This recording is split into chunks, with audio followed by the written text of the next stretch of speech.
Welcome to the Mama's Village podcast, CT, where Fairfield County moms discover they're not alone in their struggles while uncovering the hidden gems, local treasures, and real solutions that make motherhood in Connecticut not just survivable, but extraordinary.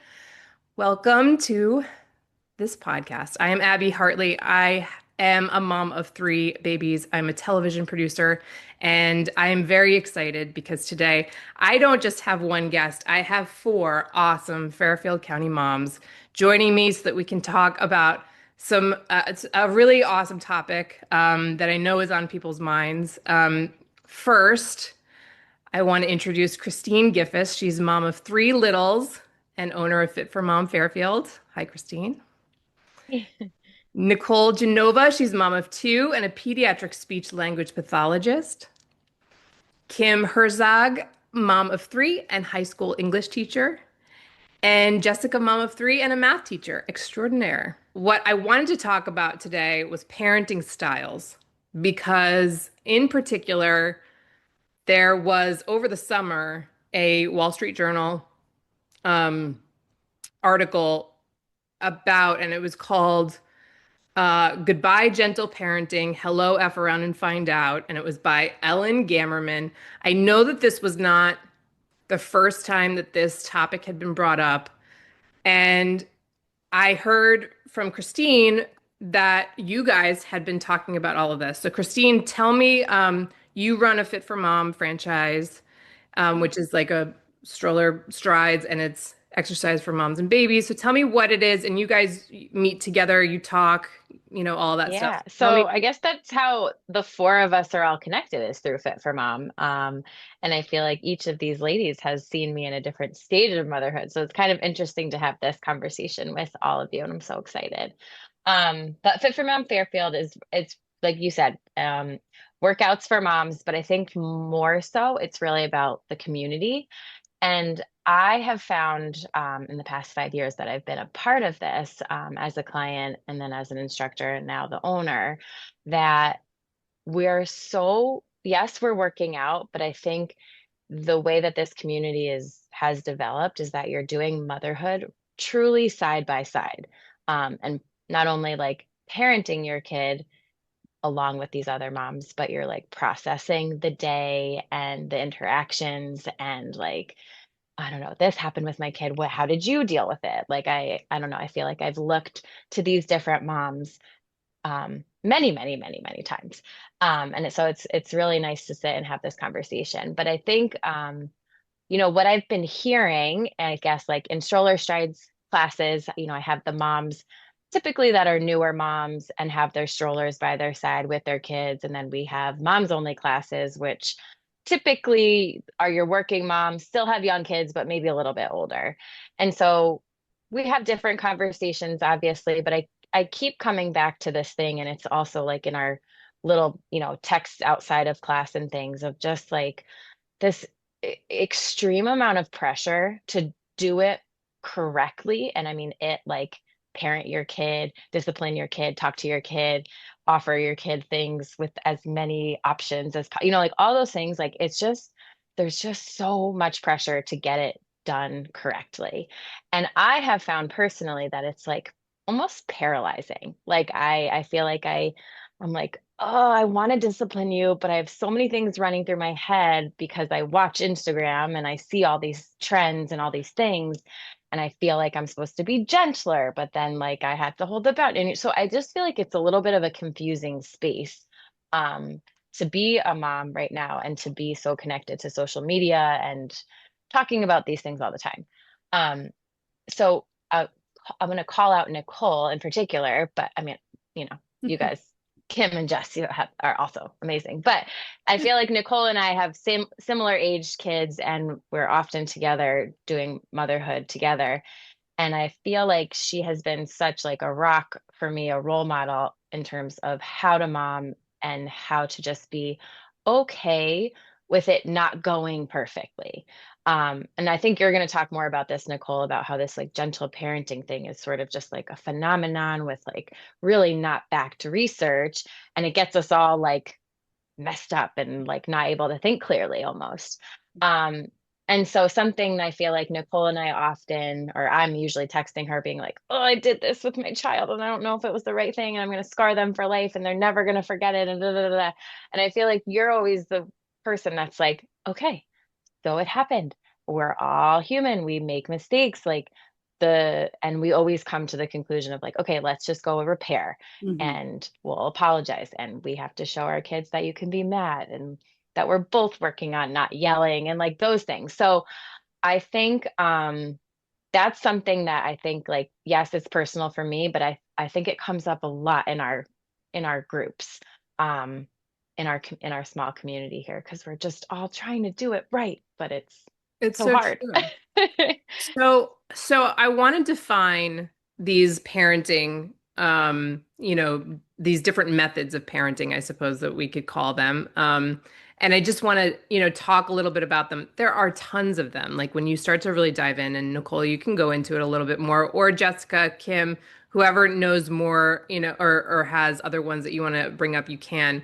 These are just the ones that I recognize and that I've found. There's mindful parenting. There's um, connective parenting. But we're going to talk more about gentle parenting and what that is. And I'm going to define that with as focusing on empathy, connection, and understanding the child's emotional experience. Okay, so that's what we're going to talk. We're going to define that as gentle parenting. Even though gentle parenting, it really like, and let's just be very clear about this too, that all of these are literally not backed by science. They're like what people have written books about and like talk about, but they're not necessarily like anything. It's like not necessarily like it's kind of like whatever you want it to be, right? So, but gentle parenting generally has this like sort of stigma that that like your response to like a toddler's behavior or to like a child's behavior is a little bit more on the passive. It's not necessarily. That's just sort of what the stigma is right now. But it's more like the child is having a tantrum and you're saying something like, I see you're upset right now. And like validating their feelings, that kind of thing. And then we have the F around and find out. That's FAFO. That's the sort of old school. This is again the stigma, sort of what society tells us, the old school way of doing things based on the if you don't bring a raincoat and it rains, like I don't know what to tell you. You're stuck in the rain. Like if I make you lasagna and you don't want it, guess you're not eating till the morning. Like, you know what I mean? Like consequences, that kind of thing.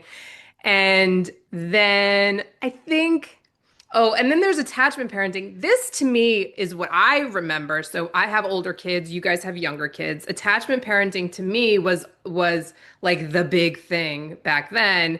And this was like high pressure for me, which was like child's early bond with the primary caregiver is like really important. And so like that skin to skin, constantly wearing, breastfeeding, even like talking about it's the fostering of emotional intimacy. That is what was like this bit it was like a big deal. And so I wore all three of my kids and I breastfed for a year and like it was just like very like you have to do this.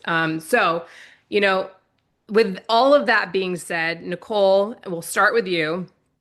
Tell me a little bit about how you feel about all of this and how I know we had talked a little bit about the difference between authoritative, authoritarian parenting, FAFO, all of that stuff. It's a lot of semantics, but tell me, what do you think? Yeah, well, first of all, I think that it's very overwhelming because there are so many different parenting styles. And a lot of the different approaches, like you said, are not backed up by science. Um, I mean, I think what's really helpful for me is, authoritative parenting actually is backed up by research.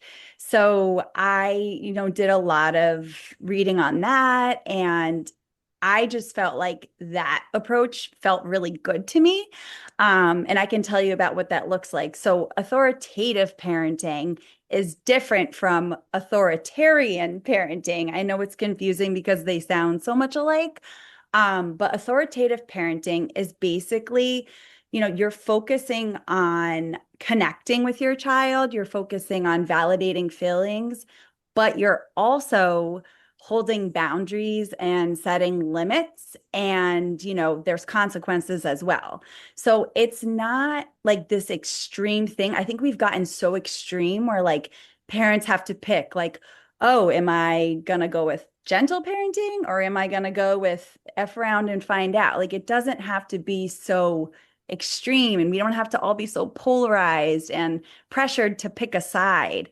I think it's okay to, pick a few things that you feel comfortable with and, feel good doing. I think that every parent's different, every child's different, and you have to do what feels right for you and what works for your kids.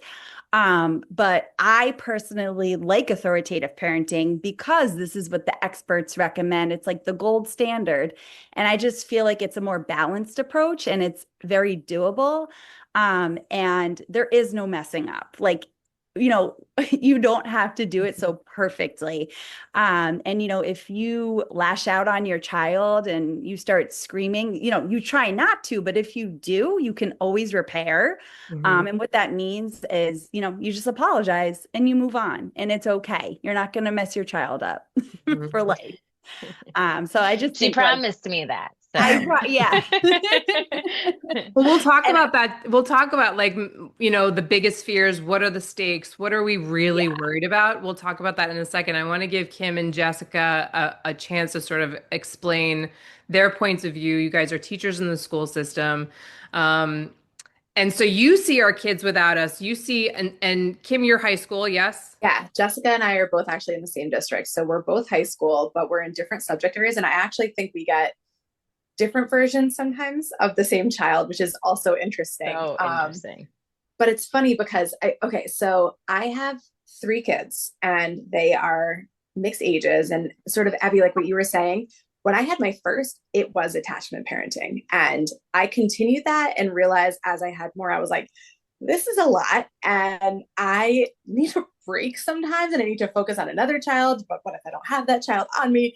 So I almost feel like as I explored more of my options and realized like as my kids became who they're becoming, like I think it's also important to note like no one parenting style is going to fit every child. And I am constantly wearing different hats. I'm still figuring it out. And I have a 9-year-old. And I think as they grow and mature and change and try and figure out themselves and push boundaries and push against you and whatever might have been the parenting style you were, it's also okay to shift. But I really think it's important what Nicole and Christine were both saying that like I mess up all the time. And it's my community, including the village that we've kind of created and that we're a part of, that we can vent to each other and, admit when we're not doing a good job. We see each other not doing a good job, but also kind of recognizing with our kids that like, I'm sorry, like just like you, sometimes I, lose it in the moment and I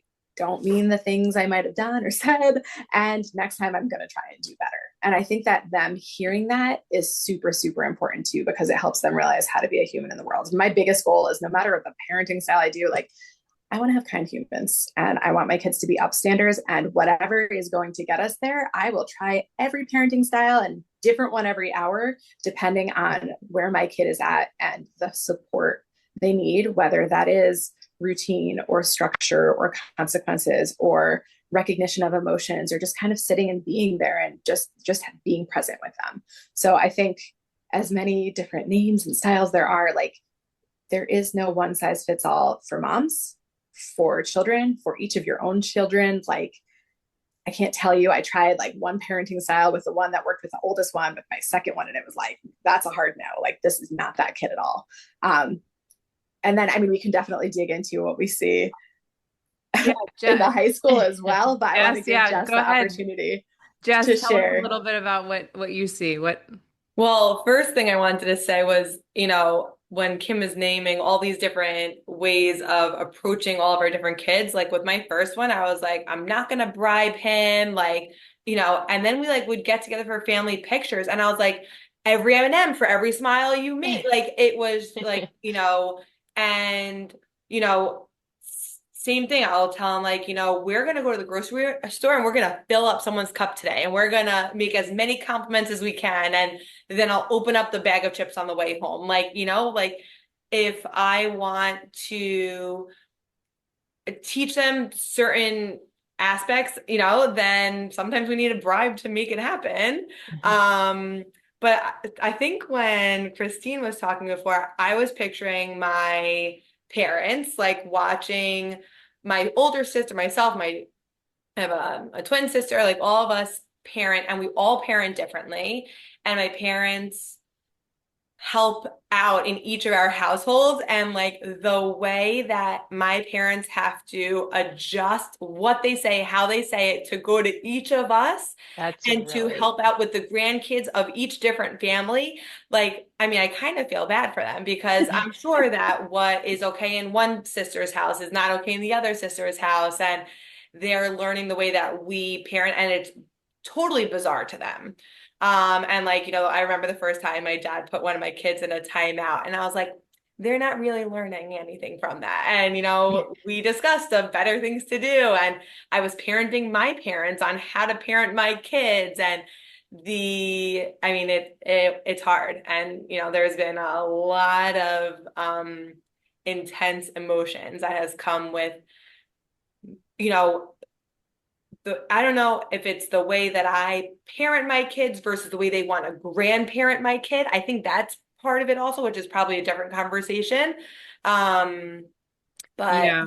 the grandparenting, based off the way that I parent has been, it's been a heavy topic. Can I just add one thing? I mean, I think it's so funny because like when we're younger, we're like, we're going to do better than our parents. And then I still hear echoes of things that my parents said. oh, Like, oh my gosh, I need to stop doing that. That's yes. not what I'm supposed to be doing. But like, listen, sometimes the consequences Naturally, so you're like going a to great- parent the way your parents do. You have to like Yeah. really think about it and change the way you're parenting because it's natural. That comes naturally to you. That's how you grew up, you know? But also look at us, like we're really great, right? Like they couldn't have screwed up that badly Right. because We we're turned out okay. right. Well, I think one of the things too that I hear like repeatedly at Fit for Mom is just like, if you care, you're doing great. Yes. Because like that So means true. you're just looking for answers, you're Yeah. looking to do better, and like You're being everybody can, intentional. You're a right, good mom by yeah, wanting to be wanting to intentional be a about good your mom. parenting. Yeah. Yeah. Let me ask Which you guys this. simplifies a lot of things, but It does. Let me ask you guys this.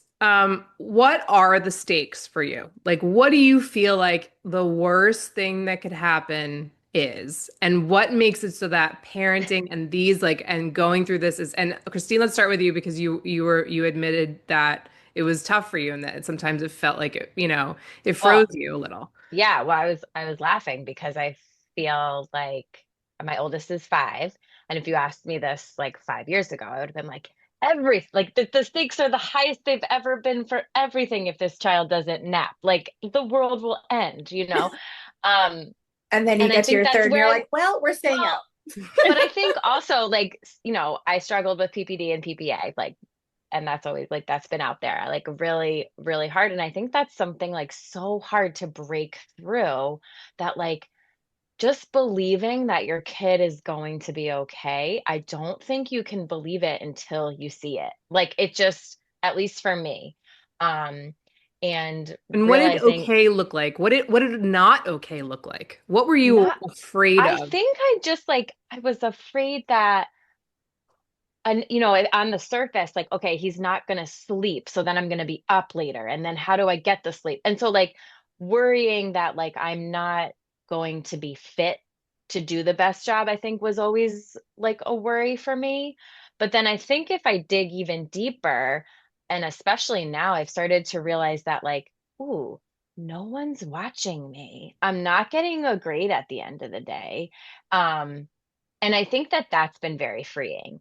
I think as a kid growing up, I still am like a recovering perfectionist. And I think I was very much a people pleaser. Um, and someone that got yelled at, like when we got in trouble and sent to your rooms. Like, I think that's just our generation. And so, um, I don't know. I just think that that was like, that's always hard to like try to live up to something that like your parents were these great parents, or you put them on a pedestal, so you want to be like that.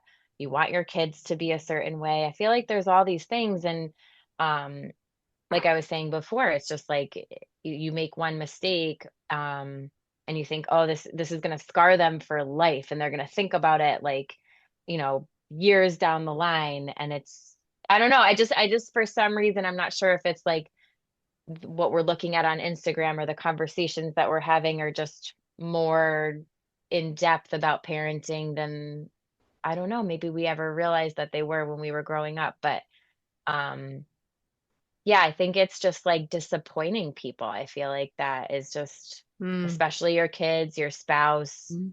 other people that are looking to you to do a Does good anybody job. else have a big fear? So I think Jessica and I are going to say the I'm same gonna answer. go. So you go I'm gonna first. I go. want to see if we're the same. I mean, I have the kid in class, and I'm like, I I don't want to be raising a Yeah. child that ends up like that. Yeah. Say that again. Yep. I don't want to be raising a child that ends up like the kid I have sitting in my classroom. The kid that is a pain in the butt, that he walks into the door and like, oh, he's present today. Needs attention Um, all the time. Like can't be independent. Yeah, like there's certain things like I've been teaching for 20 years now, and I've seen lots of kids go through my classroom at the high school level. And we see the effects of it down and the like the way road when that they're like they the way becoming that they independent. socialize, or like I have to be careful what group that kid goes into. Like, you don't want to, So you you know, worry that like your kid's gonna be that kid. right. Yeah. Yeah. Oof. And just like again, like I want my kid to be kind. I want my kid to be respectful. I want my kid to know right from wrong. And I want him to be an upstander instead of a bystander. And we talk about that all the time. And my fear is that he's going to end up on the opposite end of the spectrum. And I don't want him to be like I have all boys. That's why I'm saying him. Like, I don't want him to be a bully and Mm-hmm. mean. Like, try your hardest, do the best you can in everything you do, and find your joy. But more than anything, I think that's my biggest fear. That's my stakes. Mm. Nicole, what about you? I feel like I'm going to be repeating a lot of what Christine already covered. I think she said it perfectly. Like, just the judgment of, other parents, of, grandparents, family members, like, oh, like, why is she letting him talk to you like that, sort of thing. Like, I don't know, just feeling like, could I be doing better all the time? Like, I don't know.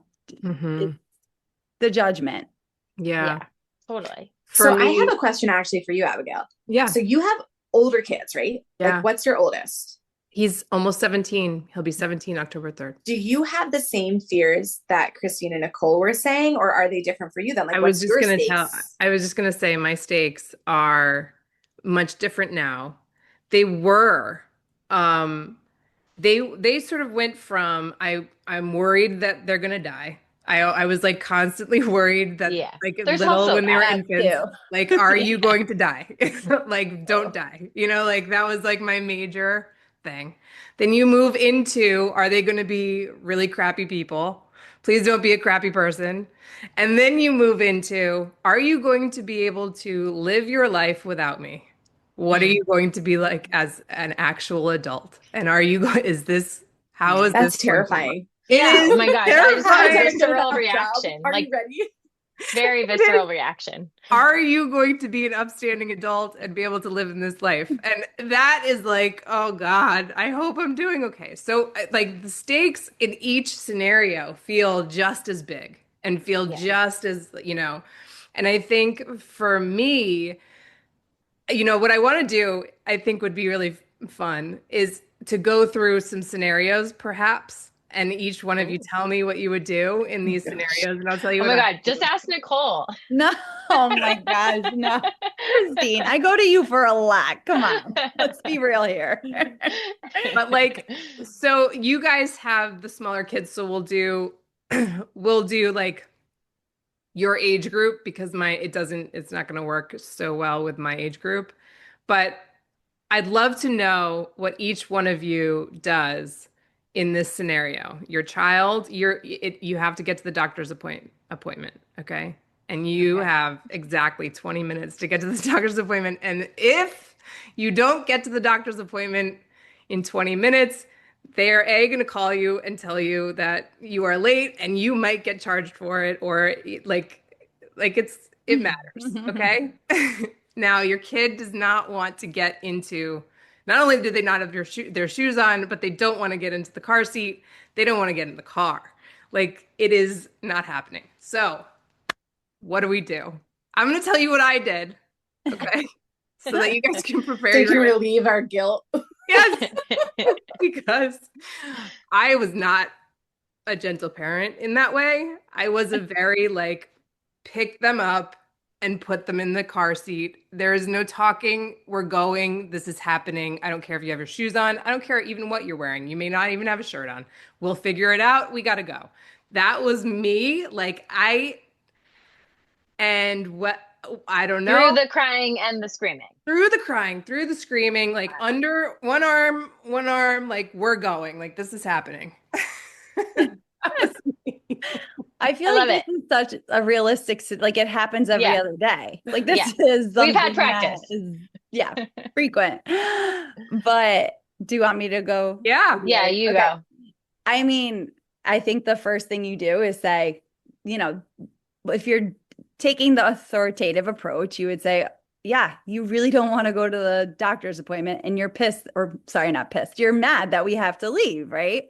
But, we're leaving now. So you can either, walk to the car yourself, or mom can hold you and take you to the car. So it's like you're validating the feeling, but you're also holding a boundary and telling them what has to happen. I feel like a lot of the times if I can give a choice, I do. So, you can go to the car or mom can carry you to the car. Or if you want to throw in humor, I feel like Christine is like a pro at this. She does this all the time where she'll like say something goofy to get, the kid to comply. So like she'll be like, "Oh, should we hop like bunnies to the car or should we be race cars?" Like she's just so good at redirecting in that way. But yeah, I think that's where I'd go with it. Yeah. In fairness, it depends if I have eaten. It depends on how That much I've too. slept. It Yeah. depends on how much coffee I've had. It depends on like all those things. So like ideally, I love and I like I was a teacher, like I love playing that stuff. Like I've got the energy during the day. Like I can come up with that stuff, especially if like the other moms are around and everybody helps. Like I feel like those scenarios are like better. When you're with other people. But I think it's really hard. Like I definitely have like restrained and buckled with all the crying and the limbs everywhere. And it's like We've all not a been fun there. place. We've Yeah, it's not all a been fun there. Yeah. place. It's not a fun place to be. And I think I've only gotten better. And I think like the more I practice like the prepping of like tomorrow we're going to the doc. I feel like I'm constantly narrating our day. Like from the moment we get up, like this is the plan. That's what my kids need. So I know that. Like I know my oldest definitely needs like the rundown of what we're gonna do, when we're gonna do it. And I find that if I prep, um, like a lot of times those things are okay, but there's still those times where it's just miserable getting in the car and the transitions are terrible. And I think I've learned kind of to just like I don't know, my therapist used to say like put on your like armor or your body armor and just like zoop it up and like you can't hear anything, you can't feel anything. And then like within usually 5 minutes, they're fine and they forgot why they didn't want to get in the car. But I used to not be able to get to that point. I would just get so mad that they wouldn't listen to me initially that I would just break down, you know? Mhm. Um, yeah, and I think just like the nourishment part of motherhood for yourself, for me, is so tricky, Mm, but I can tell when I haven't done it. mhm. Yeah. Kim, Abby, I'm with you. I'm picking them up under the arm and I'm wrestling them into the car seat. But what I will do is Wrestling. I will put the shoes into the car. I will not wrestle the shoes on. The shoes will go Yep. in the car and we'll put the shoes Yes. on later. And I will always take a snack and a book. And when they are, and I'll drive with the window open because I can't hear the screaming in like a closed car. So I'll open all the windows and normally that just like gets them upset or I don't know, distracted or something. And Even my 2-year-old, I'm like, can you take a deep breath now? And he goes, Yeah. I'm like, good job, buddy. You want some pretzels? Yeah. And then everything's all better. We And learned that from our parents. You know that, right? That's Yeah. a cultural thing. Right. You need a snack. You're just hungry. Yep. Um, So the snack, the book, and then we put the shoes on later. We get there. Yeah. it depends on my child. Which one are we talking about? So my youngest was not anymore. He was terrified of the doctor. So every time we would try and do the prepping, but he was so scared. And so then he got a little stuffed Spider-Man. He loves Spider-Man. I would be like, Spider-Man's really brave. Can you be brave like Spider-Man? And that became like a mantra.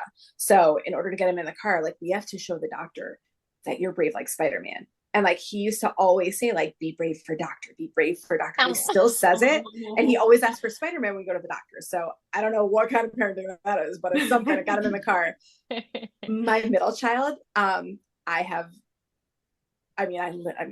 he's not that young. He's 7. This was the situation last weekend trying to go somewhere, and it was not pretty. But I was like, listen, we're going. And it's kind of like what Nicole was saying, like, we don't have a choice. This is happening at this time. The bus is leaving. That's what I always say. The bus is leaving one way or another, with you on it or not. And then he gets very, like, he doesn't like being pressured, which is hard when you have a first period class and you literally have to be there to open the door for the children that are waiting outside. And I'm like trying to explain and like logic it with him. The logic doesn't work. Yeah. He's very emotional. And so trying to recognize how he's feeling, but when he's in it, there is no talking to him. So it's just a matter of, you have 2 minutes and then the bus is leaving. But if you get down in 2 minutes, you get to choose the music. And then usually he's a little bit better. So like, again, kind of like giving him like a little carrot, which is like a little, like, it's not really a bribe because I've basically raised them on the music I like. So I'm like, okay, listen to that, you know, golden for the 100th time. So like with him, it's okay. With my oldest, it's logic. So if we have a doctor's appointment, he doesn't want to go, I'm like, okay, well, when you're at that doctor's appointment, they're going to give you something that if you get sick, it will work against that sickness. So if you want to be sick in the winter and you don't want to do all of your activities, like, that's cool with me. I'll just let them know and we'll cancel. But if you want to do that, and then the other thing too is that I'm like, don't you want to show them, like, don't you want to see how much you've grown? Like, it's been a while since we've been there. And then like we don't talk about like weight in terms of numbers, and that's probably my own, like, you know. So we talk about like, don't you want to show them how strong you've become? And so that's also like another little thing, like you get to show them how much you've grown. Don't you want to see how much you've grown? And so like for doctors specifically, I just try and like shift the conversation into maybe something positive. But like, listen, I've definitely strong armed my children into the car seat on multiple occasions. I mean, they've like, it can get dangerous in there. I got something thrown at me on Sunday. Oh yeah. And like I pulled the car over and I was like, I'm not moving until you apologize. And then I explained, like, that's very dangerous. And I explained what could have happened. And then I was like, do you need to take a breath? And again, I was like, I'm really sorry. So like some of it's the guilt too. Yeah. I but feel it's like whatever works. I feel like it's hard to think about gentle parenting in those times, because what it sounds like you guys are talking about is more of that, is it authoritarian? Authoritative. Yeah. Approach, which is a little bit of a mixture of both, where you are trying to reason, you are trying to, be empathetic to them and, stay calm and all of that stuff.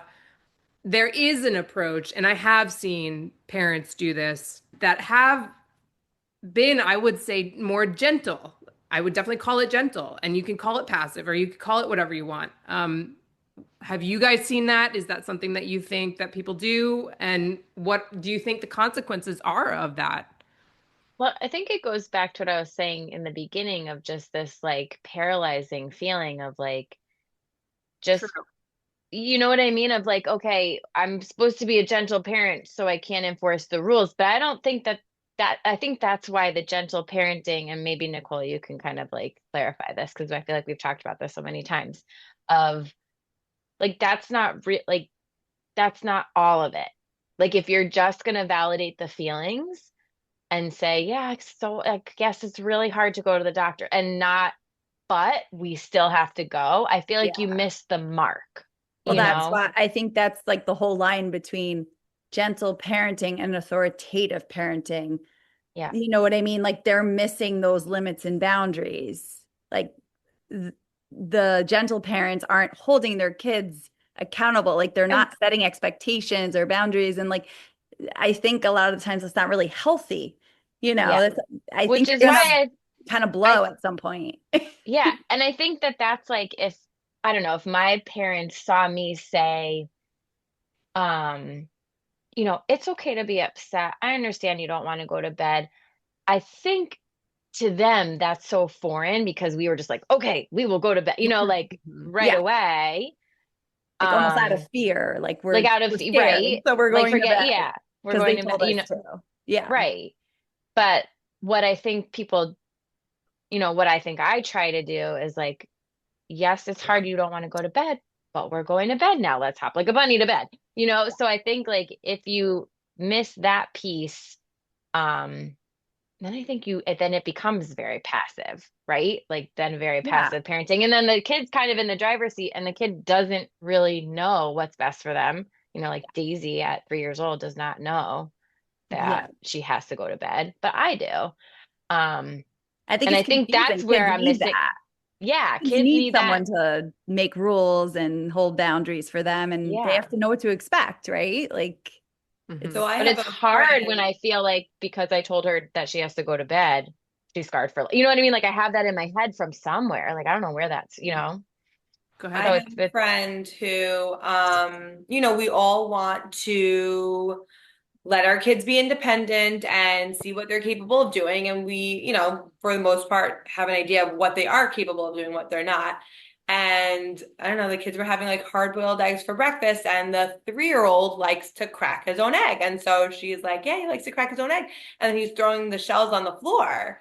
And I'm like, but the shells are on the floor. And she's like, yeah, he likes to throw them on the floor. And I'm like, okay, would you like a bowl? So you teach him like, here, the shells go in the bowl. And she's like, he likes to throw them on the floor. I'm just gonna let him throw them on the floor. And I was like, okay. That's like, I have a friend who, I mean, dear friend, but like they've never said no to their children. And like, listen, to each their own. I really like, you got to do what works for you, but like, that is not going to fly for me. Like yeah. that's too gentle for me. So we tried the for a long time. Like there was never the word no for a very long time in my Oh house. my God. Wow. It was always just like I'm like, I'm basically I saying was gonna say, they no. kind of associate the same. Basically saying no. And then But what's effective. why no? Like, where did that I come? think it's part, like, I think that was like when I first, like when I had a toddler, that was like a big thing. It And came from Jess, that's probably Instagram like for where sure. you were at too, right? Because our oldest are like around the same age, like up until like our middles. And I don't know, it was like something, and I just remember like being with other moms and being like, did you know that like, they don't say no? And then I like started noticing it, and then like things were happening, like Yeah. the I just aggressive don't think I'm that. behavior, hurting of other children, and like there Yeah. was no, and someone else said, and she was like, and she said like, oh no, we don't, she didn't say oh no, because so Is it just they because were it like, we don't upsets say the that here. kid? Like, what is the reason for not saying no? I think Like, it's that they're trying to validate their emotions, and in saying no, it invalidates the way they're feeling. But I think it kind of became something where like, is there no consequence? Like it's just Well, kind of like, I so think the boundary got gray I think or it non-existent. felt or can feel very aggressive to just, and like they say that all kids hear all day is is no. no, Yeah. like they just hear it all day long. And so I'm experiencing it now with my two big kids to the little one. They're like, no, don't do that. I'm like, tell him what he should do. Yeah. Instead of Yeah. saying, no, don't take my, like goes, here, go play with the ball, and like give him a suggestion. So it does make sense to me in some aspect, but like there's a way around it, I think, And there's a time, for me at least, and again, I'm speaking just for myself, like yeah. there is a time and a place for it, but I agree. I don't think like when that's all they're hearing, then it almost becomes white noise too, so that when you're actually using it, it's not actually doing its intended goal. I think I'm just not that creative to like think of the positive, like what you were saying. Like I wish I could do more of that, but I just sometimes like can't like I I see don't you do know. that all the time, Christine. That- I see you do that all the time. Well, How even could I we wish I avoid could do know it you're more, doing I it. guess.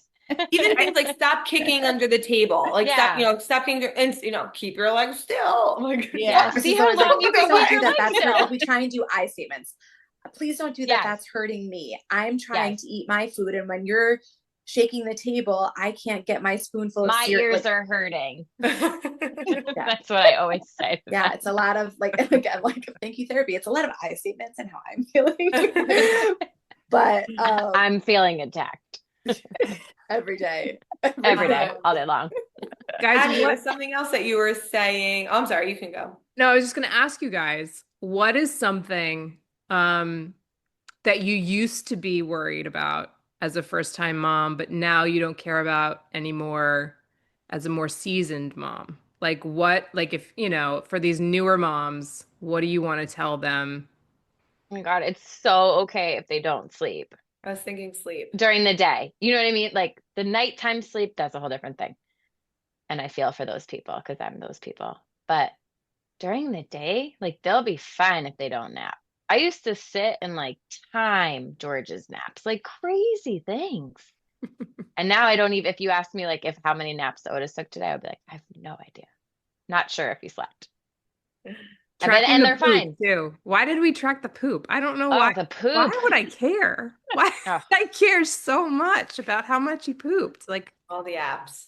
all the apps, all the wake ups. Why did we Are we track talking about like everything? I early tracked momming or everything. like later in the game though? Because like when What's I that? think about myself now and what I wish I could tell like people that are, I don't know, like I don't know, like my immediate response to that question, I wasn't thinking like, so my sister just had a baby and like it's weird to like hear the like first time newborn mom stuff because I'm like, gosh, I just none of Boring. that matters. Yeah. Like kind of what you're saying. But then when I think of myself, I think But the it one does, thing yeah. I've like let go at this point, like, and I'm nowhere near like, like this vision of the mom and like all the Instagrammers that like it's not real life. Like, I think the biggest thing for me is that like I'm not going to judge you and I don't care if you're judging me because I'm doing the best I can. I know you're doing the best you can. And we all have different things going on and outside influences and that sort of thing. And like, I'm here to help you in the same way that I hope you're here to help me. And the judgment is just not worth your time. Yeah, I feel like that well said, Kim, but also like judging people when I would go to a restaurant, like before I had kids. Like, Yeah. oh, Oh my I'd God. never let my kids like be loud like that in a restaurant. Like, Yeah, mom and thinking dad I need a knew minute. Give them the everything. iPad. It doesn't matter. Yeah, whatever. You got to do what you got to do. But yeah, I was very judgy with that and like thinking it must just be so easy to just tell them to sit there and like talk quietly and not get up from the table. Like you're disrupting everyone. I mean, now I don't think kids just, I don't think that of kids now that they're disrupting other people, but my younger self was like, ooh, I would never let my kid do that. Somebody at Shoulder Strides, one of our friends, like new mom of two, like literally asked the question to me and dead serious. And she was like, like she keeps getting hiccups, like her 4-month-old. She keeps getting hiccups like all the time. Like, is there something I'm doing wrong? Like dead serious. And it's just like hiccups. But I remember being in that stage and like also being freaked out about hiccups for some reason, but then you step back and you're like, wait, we were talking about hiccups, but you're so sleep deprived. You have so much information coming at you all the time that like the fact that you're stressing about hiccups, like that's not on you. That's on like everything else happening. Like that So has to right. be like a wake up sign But for like, somebody. Like that you have to tune into yourself and be like, wait a minute. Like I know when someone looks sleepy. This kid doesn't look sleepy, so I'm not going to try to force him to go to bed. But like you can't think that way until you're out of it. Right. And Yeah. that's what's so I feel like I find so hard about like I don't know, mentoring these new moms that come into Fit for Mom, like just because I want to tell them that it's okay, but they're just not going to believe me They're not until going they to they, hear can't hear you. that yet. yeah, you can't hear it. I didn't, Yeah. and like it's so hard. Okay, I have two more things that this just made me think of. Like one thing from the early days, like we've been through a lot with our kids. There's all different kinds of things, but like I've learned to trust my intuition so much That's more what yes. than I ever, and like tune into it and like listen to that inner kind of voice and be like, I don't know what's happening, but I need to do something because something's like my flags are going off or something like that. Yeah. But I think the other thing too, and it really kind of reinforces like where we started and everything we've said, is that like put yourself out there and find other moms, because you can't, like, doing it alone is so isolating and so hard and lonely and difficult. And even just like, it's hard to like put yourself out there at this age when you're in a stage where like this is not who you are and it's not who you want to be and everything's off. But like And finding nothing people, fits. And you're comparing yourself still. to all these social media moms. Yeah. But like as soon as you find even just one person, or like put yourself in a position where you're going to be around, you know, other people that you can commiserate with, like just having that connection and that ability to know that you're not alone changes everything. And like truly, like I'm so thankful for putting myself out there and not even like, I thought strollers were, I was like, we're just gonna drink coffee and walk around with our strollers, and that was not what that was at all. Like I was shell shocked. But that being said, like I don't know, I think that there's so many ways that you can put yourself out there, or ways you can try and do that. And I just think that's so crucial, so that you can get parenting advice, hear about how other people do things, and figure it out together, because it is it's impossible to do it by yourself. In other words, find a fit for mom. Yeah. And if there isn't one, open your It'll solve all of your issues with that. I didn't even tell her to say that. It's so true. It's true though. I mean, any sort of camaraderie when it comes to this, because you think the stakes are so high. And because you're constantly thinking about, or at least that's where my anxiety comes. And so when that happens and you're constantly thinking about that, you really do. I mean, I have the ability to blow everything up to make it so big. And so when you talk to somebody and you talk to a group of moms, you can really right size it. And you can really say, wait, I can repair. Wait, I might have screwed that up a little bit, but like it's gonna be okay. And like these are all the reasons why your kid is going to be a decent human being in their adult life. Like you're going to be okay. You know what I mean? Like, Yeah. and it really does take somebody else's outside perspective, and especially supportive outside perspective, to do that. I really think. We were talking about there's a time and a place for everything, Mhm. like different ways of parenting. And like the way that you parent at a playground versus the way you parent in a restaurant, like Nicole said, or at your own home, or depending on what your circumstances are and how much sleep you got. And then the way I parent when my husband's around, and when, Yes. I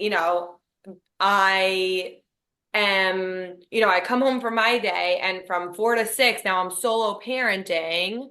And so he comes home and I kind of like sneak away a little tiny bit, but he's exhausted and he's cooking dinner and he's getting frustrated. And so then I sneak back in and I'm like now calmer. And, so the balance between all of it, it's just like a whole jigsaw of like, who are you with and who's there to help you and who are you going to take over and tap out for them, and where you are, and like just that whole Yes, being a different parent situational. with your spouse present versus when they're gone. I think that there's an added pressure for sure. Talk about that a little. I almost feel that when I'm solo parenting, like when my husband goes away for like a week, I like kind of feel like my kids know it, and they know that they have to be a little bit more independent and a little bit more on their best behavior and a little bit more helpful.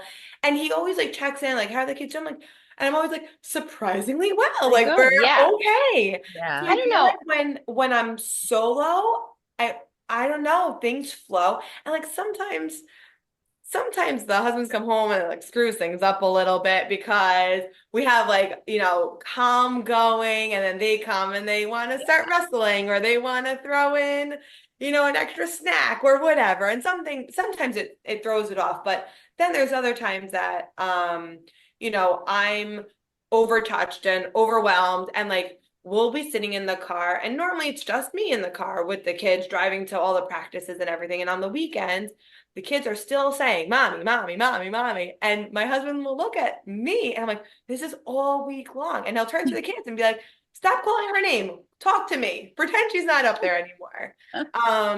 So I feel like we really help each other out. And when I see that he's, not handling a situation well, I'm like, I'll take care of this one. Tug And out. I all of a sudden become more sensitive when I'm an outsider than when I'm in it.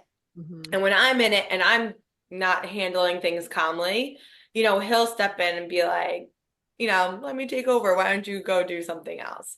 Mhm. So I think that having Do you find yourself to be more of like a gentle parent when he's around? Like, do you find yourself like, I think I'm more gentle when I'm the secondary parent, if that makes sense.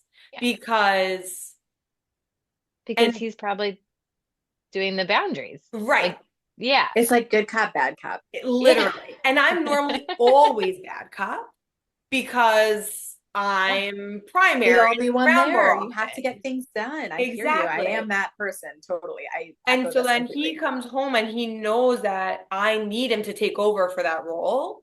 And so he'll come home and then he'll be bad cop. And then I get to like swoop in and I get to be good cop. And so I think that's when I'm gentler, if that makes sense. Mhm.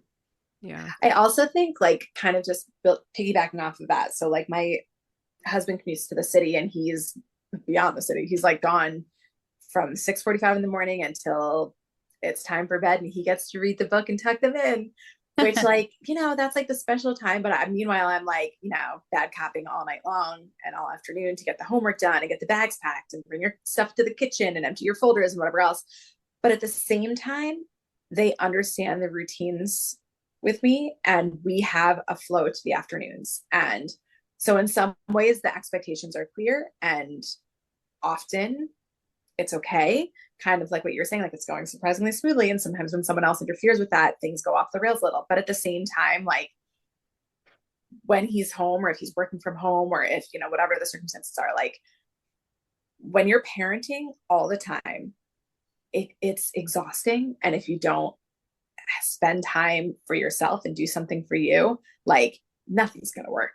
So I think that like tagging out, the supporting each other, and even just like knowing when you need a break and saying, everyone, mommy's taking 2 minutes. And I've done that before. And sometimes like it's just a matter of like, I need to be by myself in a room or go to the bathroom by myself or just like disconnect for 1 minute and then I can get back to it or something like that. But yeah, I think that's super important too. Yeah, I can definitely relate to what both you and Jess have said. And I think it's like so great that you recognize when you need to take a minute, you don't like overwork yourself because that's how you blow up and you lose it. So I think that's great that you do that.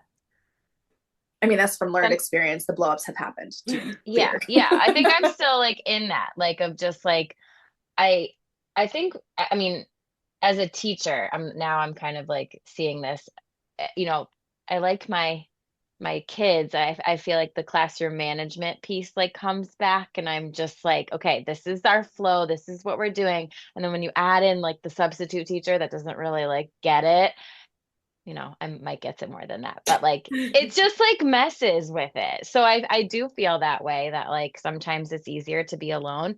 I also think I'm tougher when I'm alone. Like I don't there's no one to complain to. So you just like have to do it. So I think that like I'm a little bit more confident and like I can like handle more. But like the second that Mike comes home, I feel like I do like unravel and I'm just like a puddle and I'm like, I can't. So I don't know what I feel like that's something I need to work on and something lately that we've been doing on the weekends, which has been a really big shift for me, is that we've been like splitting the kids. So like my husband will take two kids and I'll take one kid and then we'll swap. And like for some reason that just like makes everything magical. Like it's so easy to have like one kid and I don't know. So I always have had in my head that like we're a family, we're going to do every single thing together on the weekend. It's family time, family, family, family.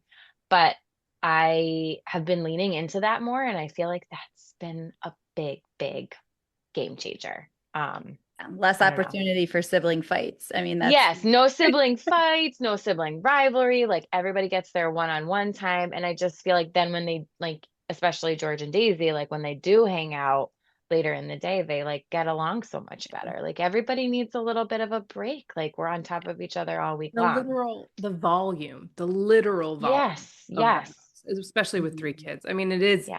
it's insane. Like Yeah. I would be like, where are my earplugs? Like I can't. Yeah. I just put these in and I was like, why haven't I been wearing them more? It's like I can't hear anything. So Yeah. nice. I remember, when my husband would work when the kids were little. And I remember that feeling of like when he would come home and it would feel like I needed him to like take over, but also not take over. It was Yeah, Yeah. like, that's don't exactly it. mess this up, but also can you just like do everything, but also don't do anything. Do it like I did Yeah. Yeah, cut the chicken this way. I don't want to cut it, but I want you to cut it the way I would cut it. Right. And that's really hard. And it would be sort of like, all Yeah. right, I mean, I'm just going to do it the way that I do it. And then if you're going to get because mad. sometimes telling it, like making your sub plans is way harder than just doing it and showing up. Like, I like him never absent, but that's not okay. right, Like, but that's that's not also okay. that is also not like sustainable. And sometimes we all need a break from each other. Yeah, It's gotta fine. let it go. Gotta let it go. I want to go around and I want to ask you guys, I want to turn it into a positive thing. What is the most beautiful aspect of being a mom that you can think of? Oh gosh. I love Wow. My daughter's birthday is today. Oh, She turned 3, and we had like the most beautiful weekend together. And today was like a little bit teary going to school. And then we finished off the day like just so great. And one thing that we did this weekend was I took her to her first ballet class, and I did ballet my whole life. And I think just sitting in there, knowing she was in that studio doing something that she loved, that I loved so much, and just like listening to the sounds of the studio and sitting there for 45 minutes was just like the most rewarding. Like I was like, oh, I made it. Like I don't even know where I made it to, but it was just such like a reminder that like I get to pass things on that I love to them. And even if she doesn't continue to love it, like I've just like experienced this with her and seen so much joy with her with and moving her body and dancing. And I think she sees me do that every day. So that feels really nice. good one. Beautiful. A I glimmer. don't know Yeah. how to follow up on that one. Sorry. I had to just, it's her birthday. I'm emotional. I don't know. I was just gonna say, just like seeing them truly happy and like the joy that they feel. And when you're a kid, it just beams from your body. And Yeah. I even just like simple things of like, running on the beach or, playing catch and they actually catch the ball for the Yeah. first time. Like silly little things that they just it makes their week. And to just be able to like Christine said, to watch it, to experience it, and to just see how the little things mean so much to them. It makes the little things mean a lot to me, I guess. Sweet. Anybody else? I think I was just gonna add like, just knowing that they love you the most, like even when you're at your worst, like they still go to you for everything. Like you can completely lose it on them, like we were just talking about, and then like 5 minutes later, they'll come and just want to play with you, like it's just the love that they have. It's just so sweet. Like, I don't know, the unconditional love that they have for you and the love that you have for them. Mm-hmm. I mean, that should be the last answer. But with that being said, I think as my kids are figuring out their thing and watching that joy radiate from them and knowing that you're watching them, like Yeah. my middle child, like we've been like, I don't know if he's gonna be an athlete. He likes sports, but like I don't know if that's his thing. But like he tried singing this summer, and I have never seen him prouder. But more than anything, he wanted to make sure that we were like front row and seeing him, and he kept waving at us the whole, like, it's just having that ability to kind of take a step back and seeing them succeed beyond us, but still wanting us to be a part of it, and having that kind of pride for them, and just their like pride in their joy, in their wins, in their successes, the small things and the big things. Like, it's so exciting to watch them become humans, beyond us. And it makes me at least feel like whatever I'm doing something right if it's leading to this. Mm-hmm. So I hold on to those moments a lot. Yeah. Uh, I'm gonna hop onto what Nicole said and say, my kids taught me what love was. You think it's your husband or you think it's your partner, but once you have those kids, that's when you were like, oh, this is unconditional love. Mhm. This is beauty. This is what it's really about. And you get this like glimmer, and I mean, it's worth every waking minute. It's worth it. All right, guys, this was a really fun and awesome yeah, conversation. this We is should so do it fun. again. So fun. I'm gonna leave it with this quote that I heard from, I'm not sure where, but if it's yours, then I'm sorry, I'm quoting you. But it's, there's no way to be a perfect mom, but there's a million ways to be a really good mom. And Yeah, I really truly believe that we don't need to be perfect, but we will be good. We are good. yeah. For And even if not, there's time to repair it. that's Yeah. Yes, there's always Just repair, say guys. sorry. Say sorry and move on, and don't sit in Yeah. that guilt. Like, that's, Yes. it's gonna be okay. that's right. Thank you guys so much for doing this. Thanks for having us. Thanks, Thank you, Abby. Abby. This was Let's do it so again. fun. All right. Thanks, guys.